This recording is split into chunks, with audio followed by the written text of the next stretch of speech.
Good morning, everybody. It's Sharon with simplycanning.com, and I am doing a super quick, hopefully like 2-minute video this morning because I am on the run. I got lots of stuff to be doing today, and so I'm doing my favorite on-the-run meal, which is basically a roast in the crock pot with some home canned broth and some potatoes. That way tonight, all I have to do is cook up some vegetables. So let me show you what I'm doing. I already browned my roast. I have this beautiful blue cast iron pot here that I use.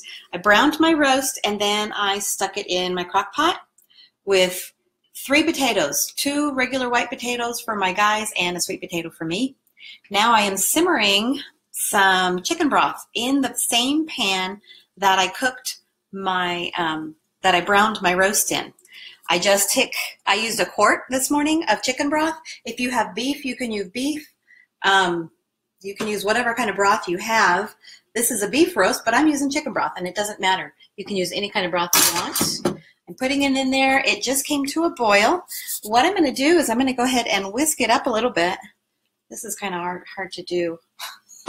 You guys sick. There we go. I'm going to whisk it with a little metal whisker, and that just takes some of the browns off of the bottom of that pot. That's all you need to do. I'm going to shut that heat off.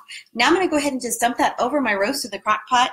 Let it cook all day. When supper comes tonight, all I have to do is pull out a jar of, probably we'll do green beans tonight, and supper is on the table and ready to go. So again, this is Simply Canning. Sharon with simplycanning.com. I put a link on how to make the chicken broth in the description there.